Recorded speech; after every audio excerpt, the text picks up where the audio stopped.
दोस्तों, कैसे हैं आप सब लोग। तो आज हम बात करेंगे बच्चों में खूनी दस्त होने के बेस्ट इलाज के बारे में। कई बार अपन देखते हैं कि बच्चों को जब डायरिया हो जाता है तो उसके साथ में अपने को ब्लड यानी कि खून देखने को मिलता है। साथ में बच्चों को उसके अंदर जो म्यूकस मतलब चिकनाई युक्त पदार्थ देखने को मिलता है। कभी कभार बच्चों को फीवर वगैरह आ जाता है। तो बच्चों के अंदर जो खूनी दस्त हो जाते हैं, मतलब जो दस्त के साथ में ब्लड जो आता है, खून जो आता है, उसको डायसेंट्री बोलते हैं। तो उसके ट्रीटमेंट के बारे में अपन जानेंगे कि अगर बच्चों को जब भी समस्या होती है तो किस प्रकार से उनको ट्रीटमेंट दिया जाता है। यहाँ पे अपन हर एज ग्रुप की यहाँ पे अपन बात करेंगे, बिल्कुल छोटे लेवल से लेकर के और बच्चों की जो एज ग्रुप होता है वहाँ पे सभी में हम आपको डोज पर केजी के हिसाब से यहाँ पे बताने वाले हैं, जैसे बिल्कुल आसान भाषा में सबको अच्छे से समझ में आ जाए उस तरीके से। तो बिना टाइम वेस्ट किए हुए चलते अपन सबसे पहले डायसेंट्री की डेफिनेशन पे। तो डायसेंट्री डेफिनेशन में अपन देखते हैं blood in stool with diarrhoea indicates dysentery. जब आपके डायरिया के अंदर जो स्टूल जो होता है उसके अंदर अगर ब्लड आ रहा है तो उसका मतलब वो डायसेंट्री है। ठीक है। Most commonly due to the यहाँ पे अपन देखें सिगेला जो एंटेरो इन्वेजिव इकोलाई, जो इकोलाई का इन्फेक्शन होता है उसमें सबसे ज्यादा प्रॉब्लम देखने को मिलती है, या फिर एंट अमीबा हिस्टोरिका का इन्फेक्शन हो सकता है। तो इन दोनों का जो मोस्टली अपने को इन्फेक्शन देखने को मिलता है डायसेंट्री के केस में। ये एक मेडिकल इमरजेंसी है बच्चों के हिसाब से due to the rapid dehydration and risk of sepsis. यहाँ पे क्या होता है, बच्चों को बहुत जल्दी डिहाइड्रेशन देखने को मिलता है क्योंकि उनकी बॉडी के अंदर जो पानी का कंटेंट होता है वो जल्दी से बाहर निकल जाता है, तो उनको डिहाइड्रेशन होता है और वो बच्चों के लिए बहुत ज्यादा रिस्की और सेप्सिस वहाँ पे हो सकता है। तो ये होता है डायसेंट्री।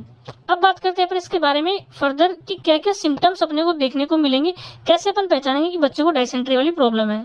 बार बार जो स्टूल पास आउट किया जा रहा है तो मतलब उसको डायरिया है, और उसके साथ में अगर ब्लड और या फिर म्यूकस आ रहा है तो मतलब ये बच्चे को डायसेंट्री वाली प्रॉब्लम है। साथ में उसको अपन देखें तो बच्चे को एब्डोमिनल क्रैम्प्स या पेट के अंदर दर्द हो सकता है, ज्यादा इन्फेक्शन है तो वहाँ पे फीवर आ सकता है, बच्चे को वोमिटिंग हो सकती है, वीकनेस ऑब्वियसली वहाँ पे देखने को मिलेगी, इरिटेबिलिटी कि बच्चा मतलब कि ब्रेस्ट फीडिंग नहीं करेगा। तो ये सारी समस्याएं अपने को देखने को मिल सकती हैं। उसके बाद में फाइनल में है साइन ऑफ डिहाइड्रेशन। अब अगर अपन डिहाइड्रेशन के साइन में अपन देखें तो उसका ड्राई माउथ देखने को मिलेगा, सनकेन आईज, डिक्रीज यूरिनेशन, यूरिनेशन के लिए पास आउट के लिए नहीं जाएगा, उसकी स्किन बिल्कुल ड्राई सूखी सूखी हो जाएगी। तो इससे अपने को पता लग जाएगा कि उसके अंदर क्या हुआ है, डिहाइड्रेशन हुआ है। तो ये सारे सिम्टम्स को देख के अपन पता लगा सकते हैं कि बच्चे को अंदर खूनी दस्त है, डायसेंट्री वाली प्रॉब्लम हो गई है। उसके बाद में अपन बात करते हैं कॉमन कॉजेज की कि आखिर इसका कॉमनली कॉज जो मैंने बताया था कि जो सिगेला इकोलाई और साल्मोनेला या फिर एंट अमीबा हिस्टोरिका, जो मोस्टली जो कॉमन जो होता है वो इकोलाई और एंट अमीबा हिस्टोरिका का अपने को देखने को मिलता है। बहुत ही रेयर कंडीशन में जो है कैंपिलोबैक्टर या फिर यर्सीनिया का इन्फेक्शन देखने को मिलता है, जहाँ पे बच्चा आसानी से ट्रीट नहीं होता है, और ये काफी सीवियर इन्फेक्शन है जहाँ पे अपने को हॉस्पिटल के अंदर मैनेज करने का जरूरत पड़ता है। तो ये बहुत ही रेयर होता है।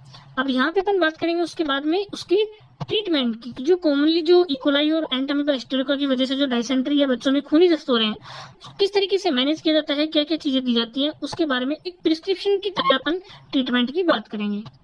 तो सबसे पहले जो पहला स्टेप आता है किसी भी टाइप का दस्त हो तो वहाँ पे रिहाइड्रेशन थेरेपी बहुत ज्यादा जरूरी है। रिहाइड्रेशन के अपन दो तरीके से रिहाइड्रेट करते हैं उसको, या तो ओआरएस देंगे या फिर आईवी फ्लूइड देंगे।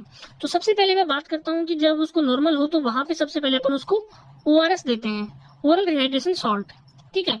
तो उसके अंदर अपन देखते हैं कि जब भी बच्चा स्टूल पास आउट के लिए जाता है तो हमेशा उसको आपको रिहाइड्रेट करने के लिए ओआरएस या फिर ओआरएस हमेशा देना होता है। यहाँ पे मैं डोज की बात करूँ तो अगर बच्चा 2 साल से नीचे है तो जब भी स्टूल की पास आउट के लिए जा रहा है उसको कम से कम 50 ml और मैक्सिमम 100 ml आपको एक बार में देना होता है। अब इसकी ओआरएस के सॉल्यूशन बनाना आपको लगभग सबको पता होता है कि पानी को बिल्कुल अच्छे तरीके से गर्म करके फिर उसको कूल ठंडे कर लेना है, और उसके अंदर पूरे एक पैकेट को 1 लीटर पानी के अंदर अपने को डिजोल्व कर लेना होता है। तो इस सॉल्यूशन बनाने के बाद में इसको 24 आवर्स के अंदर यूज करना होता है, अदरवाइज उसको फेंक दिया जाता है। तो यहाँ पे डोज की बात की 2 साल से अगर छोटा बच्चा है तो 50 से 100 ml एक बार में उसको हर बार जब स्टूल पास आउट के लिए जा रहा है तब उसको देना होता है। 2 से 10 साल की बात करूँ तो 100 से 200 ml बच्चे को दिया जाता है, और अगर बच्चा 10 साल से ऊपर है तो जितना वो टॉलरेट कर सकता है, जितना वो पी सकता है, उसके हिसाब से अपन दे सकते हैं। मिनिमम तो ये देना ही है, और 10 साल से ऊपर जो बच्चा होता है मिनिमम उसको ये देना है, और इससे ऊपर जितना वो टॉलरेट कर सकता है उतना उसको दिया जाता है, उसको रिहाइड्रेट करने के लिए, उसकी डिहाइड्रेशन वाली प्रॉब्लम उसको खत्म करने के लिए। उसके बाद में बात करते हैं जब बच्चा मॉडरेट टू सीवियर डिहाइड्रेशन उसके अंदर हो जाता है, जब बच्चा सनकेन आई, ड्राई स्किन, बहुत ज्यादा सीवियर प्रॉब्लम उसको हो रही है, तो वहां पे उसको आईवी फ्लूइड भी दिया जाता है। आईवी फ्लूइड के अपन देखें तो आरएल रिंगर लैक्टेट सॉल्यूशन या फिर नॉर्मल सलाइन सॉल्यूशन, एनएस का सॉल्यूशन बच्चे को दिया जाता है। अब इसकी डोज की बात करें तो 20 ml पर केजी बोनस के हिसाब से उसको दिया जाता है। मतलब कि जो 30 एक घंटे के अंदर अगर बच्चे को जरूरत पड़े तो यहाँ पे 20 ml पर केजी, अगर बच्चा 10 किलो का है तो उसको एक घंटे के अंदर अंदर अपन देखें तो 200 ml जो होता है, कम से कम उसको धीरे धीरे करके 200 ml जो फ्लूइड होता है वो दिया जा सकता है। और अगर बच्चे को डिहाइड्रेशन ज्यादा है तो वहां पे रिपीट करने की जरूरत भी पड़ सकती है, अगर जरूरत हो तो वहां पे रिपीट इसको किया जा सकता है। तो इस हिसाब से जो होता है बच्चे को जो है आईवी फ्लूइड दिया जाता है कि जितने किलो का बच्चा होता है उसके हिसाब से उसको देना होता है। तो यहाँ हो गया आईवी फ्लूइड्स के बाद में। उसके बाद में जो सबसे जरूरी चीज होती है बच्चों के अंदर, जो खूनी दस्त इकोलाई का इन्फेक्शन हुआ है या फिर एंटामीबा हिस्टोलिका का इन्फेक्शन हुआ है, जो भी बैक्टीरियल इन्फेक्शन है उसको खत्म करने के लिए एंटीबायोटिक की सबसे ज्यादा जरूरत है। और यहाँ पे वेट बेस्ड ट्रीटमेंट की अपन बात करेंगे तो एंटीबायोटिक के अंदर सबसे जो बेस्ट होता है सेफ्ट्राइएक्सोन, जो बच्चों के लिए सबसे सुरक्षित और सबसे इफेक्टिव होता है सेफालोस्पोरिन ग्रुप की ड्रग। तो यहाँ पे सेफ्ट्राइएक्सोन जो होता है उसकी डोज की बात करें तो 50 mg पर केजी के हिसाब से बच्चे को दिया जाता है। मतलब 12 घंटे के अंदर अंदर अपन उसको 50 mg पर केजी के, जैसे मान लेते हैं कि बच्चा 10 किलो का है, 10 किलो का है तो 50 mg 1 किलो को देना है, तो मतलब 500 mg बच्चे को एक बार दिया जाता है 12 घंटे के अंदर। और जैसे बच्चे को जैसे सुबह अपन ने उसको 10 बजे दिया तो उसके बाद में जो 12 घंटे के बाद में रात के 10 बजे अपन उसको दोबारा दे सकते हैं। तो ऐसे करके बच्चे को 500 mg का इंजेक्शन सुबह और 500 mg का इंजेक्शन शाम को 3 दिन के लिए उसको दिया जाता है। यहाँ पे उसको आईवी और आईएम रूट के थ्रू, दोनों रूट के हिसाब से दिया जा सकता है बच्चे को एएसटी करने के बाद में, ताकि जो उसको इन्फेक्शन हुआ है जिसकी वजह से डायसेंट्री वाली इतनी जो बच्चे के लिए रिस्क की प्रॉब्लम हुई है उसके लिए आपको कंटिन्यू 3 दिन के लिए एंटीबायोटिक्स उसको देना जरूरी है। उसके बाद में अपन बात करते हैं कि ओरल एंटीबायोटिक्स की, जब अपने को जैसे सीवियर या मॉडरेट कंडीशन नहीं है, नॉर्मल कंडीशन है, जो अपन ने बच्चे को आईवी नहीं दे रहे हैं या फिर आईवी दे रहे हैं, तब भी आपको ओरल एंटीबायोटिक की भी जरूरत पड़ती है। तो यहाँ पे जो फर्स्ट लाइन जो ओरल एंटीबायोटिक होती है, मतलब सबसे पहले आप इसी की तरफ जाते हैं, सिफेक्जिन सबसे सेफ सबसे बेस्ट बच्चों के अंदर खूनी दस्त के अंदर। तो यहाँ पे सिफेक्जिन जो होती है एंटीबायोटिक, उसकी अगर मैं डोज की बात करूं तो 8 से 10 mg पर केजी पर डे, मतलब एक दिन में उसको अपन 10 mg पर केजी के हिसाब से दे सकते हैं। यहाँ पे अपन 2 डिवाइडेड डोज में देंगे और 5 दिन के लिए बच्चे को ये दवाई दी जाती है। अब यहाँ पे मैं बताता हूँ कि 10 किलो का अगर बच्चा है, ठीक है, तो उसको अपन क्या करेंगे, एक बार में 50 mg देंगे, मतलब एक दिन में 100 mg उसको दे सकते हैं। तो 50 mg सुबह और 50 mg शाम को उसको थोड़ा बहुत कुछ खिला के या बच्चे को ब्रेस्ट फीड करवाने के बाद में ये जो है ये दिया जाता है। इतना आपको ध्यान रखना है कि इसकी डोज का आपको बहुत ज्यादा ध्यान रखना है, कभी भी बच्चे को ओवरडोज नहीं करना चाहिए। तो सिफेक्जिम हो गई। उसके बाद में सेकंड नंबर पे आता है कि फर्स्ट लाइन के बाद में अगर बच्चे की कोई ट्रैवल हिस्ट्री है, ठीक है, या फिर रेजिस्टेंट केस है कि वहां पे जहाँ सिफेक्जिम काम नहीं करता है, तो वहां पे फिर एजिथ्रोमाइसिन को यूज किया जाता है। तो अगर बच्चे को बहुत ज्यादा फीवर है, इन्फेक्शन ज्यादा है और फीवर अगर परसिस्टेंट है और बच्चे को फीवर में आराम नहीं मिल रहा है, सिफेक्जिम काम नहीं कर रही है, तो वहां पे फिर अपन एजिथ्रोमाइसिन का यूज करते हैं। तो दोनों में से कोई भी एक एंटीबायोटिक जो होती है बच्चों को दी जाती है। इसकी डोज की बात करें तो 10 mg पर केजी पर डे के हिसाब से दिन में सिर्फ एक बार ही इसकी डोज दी जाती है। अगर बच्चा 10 किलो का है तो 100 mg दिन में उसको एक बार देना होता है। मतलब जब भी बच्चे को खाते पिलाते हैं तो उसके 2 घंटे बाद में बच्चे को ये दिया जाता है। मोस्टली इसको अपन दोपहर में बच्चे को देते हैं, काफी अच्छा रिजल्ट इसका देखने को मिलता है। तो एजिथ्रोमाइसिन जो होती है वो एंटीबायोटिक के तौर पे, अगर सिफेक्जिम काम नहीं कर रही है, रेजिस्टेंट डेवलप हो गए, तो वहां पे एजिथ्रोमाइसिन को दिया जाता है और ये उसकी डोज 3 दिन के लिए इसको देना होता है। उसके बाद में जो एंटीबायोटिक हो गई, उसके बाद में अपन बात करते हैं अमीबिक डायसेंट्री, मतलब जहां एंट अमीबा हिस्टोलिका का इन्फेक्शन होता है, जिसकी वजह से अपने को क्या देखने को मिलता है, अगर बच्चे की स्टूल के अंदर ब्लड है, म्यूकस आ रही है, तो वहां पे अपने को पता लग जाता है कि यहाँ पे अमीबिक डायसेंट्री वाली प्रॉब्लम है, मतलब एंट अमीबा हिस्टोलिका का इन्फेक्शन बच्चे को है। वहां पे जो म्यूकस आ रहा है, चिकना युक्त पदार्थ अगर स्टूल के अंदर आ रहा है, तो अपने को समझ जाना चाहिए। तो उसके लिए जो सबसे बेस्ट जो आती है ड्रग वो है मेट्रोनिडाजोल। मेट्रोनिडाजोल की जो सिरप होती है वो बच्चों में ज्यादातर यूज की जाती है, टैबलेट को अवॉइड करते हैं। इसकी डोज की बात करें तो 30 से 50 mg पर KG per day 3 divided dose में 7 से 10 दिन के लिए, तो यानी कि इसको 7 दिन के लिए दिया जाता है। अब यहाँ पे 3 डिवाइडेड डोज, अगर एक बार में बच्चे को कितना देना है। अगर बच्चा 10 किलो का है, मान लेते हैं अपन 10 किलो का है, तो उसको एक बार में आपको 125 से लेकर के 150 mg तक दे सकते हैं। तो मतलब कि यहाँ पे 150 mg सुबह, 150 mg दोपहर और 150 mg शाम को, इस प्रकार से बच्चे को 3 बार तक के लिए दिया जाता है, ताकि जो एंट अमीबा हिस्टोलिका या अमीबिक डायसेंट्री वाली प्रॉब्लम है उसको रूल आउट किया जा सके, उसको जल्दी से खत्म करके बच्चे को बहुत जल्दी आराम मिल सके। तो इसको दिन में 3 बार दिया जाता है मेट्रोनिडाजोल को।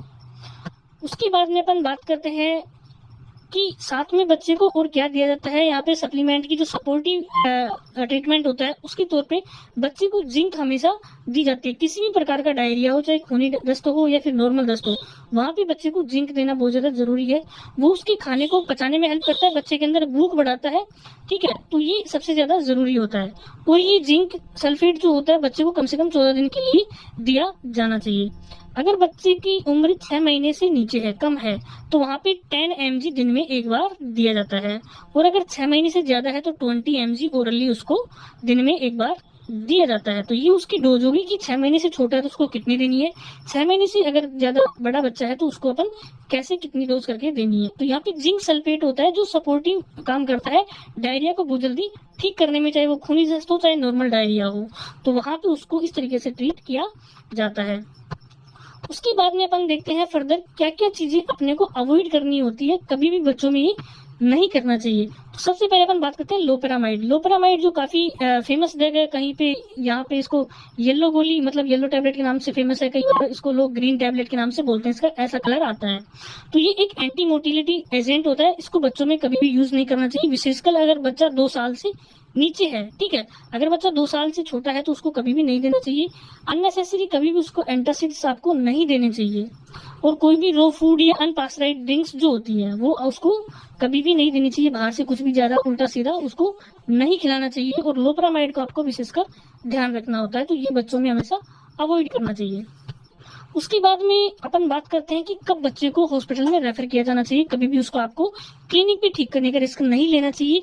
अगर आप बच्चे के अंदर सीवियर डिहाइड्रेशन देख रहे हो, आप शोक कंडीशन में बच्चा आ गया है, बिल्कुल स्किन मतलब उसकी बिल्कुल ड्राई हो चुकी है, बच्चे को ज्यादा समस्या आ रही है, तो आपको हमेशा कभी उसको रिस्क नहीं लेना चाहिए, हमेशा उसको हॉस्पिटल में रेफर करना चाहिए। और अगर बच्चा वोमिट कर रहा है, एवरीथिंग जो भी कुछ खा रहा है, यहाँ तक कि ORS को अपन पिला रहे हैं, तो उसको भी अगर वोमिट कर रहा है, उल्टी कर रहा है, तो उसको आप हमेशा हॉस्पिटल के अंदर रेफर करेंगे।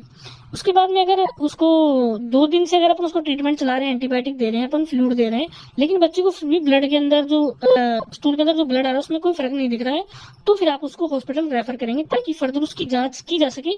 जहाँ पे जो मैंने रेयर इन्फेक्शन की बात की थी, तो वो रेयर इन्फेक्शन अगर बच्चे को हो तो फिर उसका उस हिसाब से ट्रीट किया जा सके, या फिर अदर कोई कंडीशन है तो बच्चे को चेक करके फिर उसको इलाज किया जाता है। यहाँ पे अगर उसको सेप्सिस के साइन दिखते हैं या बच्चे को जैसे कोई बेहोशी वगैरह आती है डिहाइड्रेशन की वजह से, बच्चे को ज्यादा डिहाइड्रेशन हो गया तो बच्चा अनकॉन्शियस हो जाता है, मतलब कि उसको कभी मतलब बेहोशी जैसा होता है, बच्चा होश में कम रहता है, तो कभी भी आपको उसको क्लिनिक पे ठीक करने का रिस्क नहीं लेना चाहिए, हमेशा उसको हॉस्पिटल में रेफर करना चाहिए। तो ये कुछ मतलब की सेफ कंडीशंस होती है कि जहाँ अपन किसी रिस्क से बच सकते हैं। कभी भी बच्चे के मामले में इस प्रकार की कंडीशन में रिस्क नहीं लेना होता है, उसको हमेशा हॉस्पिटल में ही रेफर करना होता है। तो यहाँ पे अपन ने कम्प्लीटली एक ट्रीटमेंट की बात कर ली कि बच्चे में जब खूनी दस्त होते हैं तो कौन कौन सी ड्रग दी जाती है, कैसे दी जाती है, क्या सावधानियां करनी है और कब उसको अपन रिस्क फैक्टर से अपन बच सकते हैं।